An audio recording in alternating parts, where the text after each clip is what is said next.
Let's go over a couple of homework problems. We did number 2 in class, so I don't think I'm going to go over how to do this one right now. But um, today, on Friday, we're going to go over number 3 and 4. And I just found, like, as people are following along in class, maybe they want to refer to something later and watch a video. Hopefully, this will help somebody out there. Hey, we want to get the area of this polygon. So let's put the area formula down that you guys discovered yesterday. 1/2 perimeter times apothem. So for this particular problem, I don't think I have the perimeter of this pentagon, and I don't have the apothem either, unfortunately. As soon as I find one of them, I'm going to plug them into my formula, okay, to kind of keep myself organized. Well, let's draw another radius in there. You probably always going to need a couple radiuses so that you have a triangle and that you have a central angle right here. Okay. So what do we do to get that central angle? We take 360 degrees. Like if I went all the way around this figure, it'd be 360 degrees. And we're going to divide it by 5 because we would divide it up into five triangles, right? So there'd be 5 central angles. 1, 2, 3, 4, and then the one that we're looking for right now is 5. So we get 72 degrees for the central angle. I'm going to put my 72 over here because it might just clutter up this angle if I put it right in here. Then I'm going to draw an apothem in there. So I'm trying to go perpendicular to the side, and it's going to bisect this angle. So I'm going to put 36 right in there. Well, why is it 36? Because it's half of the 72. And the hypotenuse is 10, right? Just because this is 10 over here, right? I could put the 36 here, I guess. Then let's see, we want the apothem. So let me put down A for apothem right here along this side. And that's the adjacent leg to the 36-degree angle. So I want the adjacent leg, and I have the hypotenuse.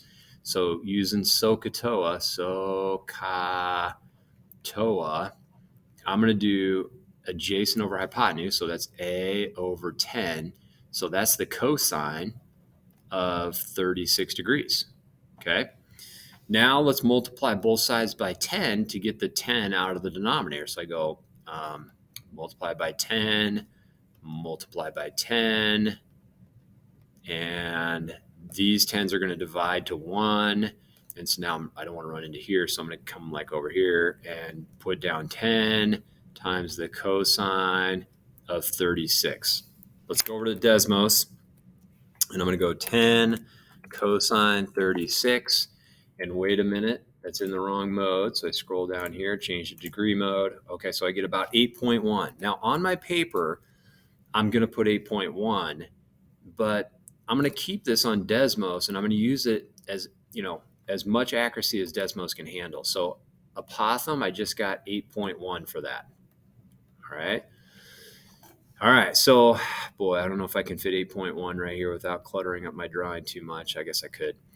All right. Now I want to find this piece over here, which is half of the side, right? The whole side is going to be twice whatever I get for X. I'm going to call this X. Well, that's the opposite leg. This is the hypotenuse. So opposite and hypotenuse is sine. So let's do the sine of 36 equals X over 10. It's really the same as what we were doing right here, right? Except that instead of cosine, we've got sine. So on the next line, I'm just going to skip some of that algebra that I showed you over there and put 10 times sine 36.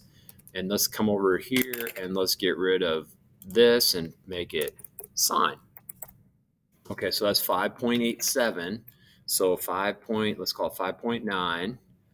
All right, that's approximately what X is. Now I want to double that amount. So if I put 2 over here, it might think I want the sine of 72 degrees. So I'm going to put a times 2 over here. So 2 times, this is the entire side length, right? So my side length is 11.8. So let's put 11.8 right here. Well, that kind of makes sense. See, this was 5.9. Twice 5.9 is 11.8, right? Now I need the perimeter. That's what I want to get next. And so I'm going to come back over here, and I'm going to take all of this stuff. Well, how many sides do I have? 1, 2, 3, 4, 5. I want to take it times 5. So I'll put that in front also. 5 times. Okay, so that's my perimeter now. So let's label it. Perimeter equals, All right, so my perimeter is 58.8. 58.8, I'm going to put that right here, 58.8. Notice now I'm going to use as much accuracy as I can on Desmos. Oh, shoot, I lost my 8.1 number. So down here, if I go 0.5 times P, I really want the apothem back. So let's see if I can crank an apothem out real quick. How did we do that again? Apothem was equal to, it was this work right here, 10 times the cosine 36. Let me go 10 cosine 36. And now I can come down here and just put an A there because I've set it equal to the apothem. And this is going to be as accurate as possible. 237.8, 237.8, 237.8. Okay, let me see if I got the half in there. I got my perimeter, I got my apothem. I'm feeling pretty good about that number. I'm going to put my units on there, square millimeters. Okay. So I'm using technology. I'm using, my sine cosine abilities. Let's compare this problem to this next one. All right. So I put my formula down. The area of the polygon is 1/2 perimeter times apothem. And, oh, this is good. I already have the apothem. See, they told me what the apothem is right here. The apothem goes from the center to the circles, or to the polygon side perpendicularly, right? Then I draw in a couple radii so that I can get a central angle. All right, my central angle is going to be 360 divided by 6 this time because we have 6 sides. So I got 60 degrees. Then I cut that in half, and this would be 30 degrees. This is 60 degrees, right? And look, this is the long leg. This is the short leg over here. To get from the long leg to the short leg, I'm going to divide by the square root of 3. So 6 divided by the square root of 3. I'm not using sine, cosine, tangent like I did up here. I could use tangent of 60. Let me put that down. Tangent of 60 is equal to 6 over x. I could call this piece over here x. Or I could do the tangent of 30, and that's equal to x over 6. I like this one better because the 6 is in the denominator. And then I could just multiply both sides by 6. But I've already got my 6 over square root 3. So this is extra work. This is stuff I don't really need to do. What I do need is the entire side length. So I need to take 6 over square root 3 and double that. Okay, so let's come back here, get rid of this, and put 6 divided by square root 3. Okay, so what's that? That's part of the side. If I double that, so let me put out here, come on, 2 times, now I've got an entire side length. How many sides did I have? I had 6 sides, right? So 6 times, now I've got the entire perimeter. So perimeter is 41.6. Let me put down 41.6 right here, 41.6. And the apothem is 6. Let's come back over here and get rid of this and put down 6.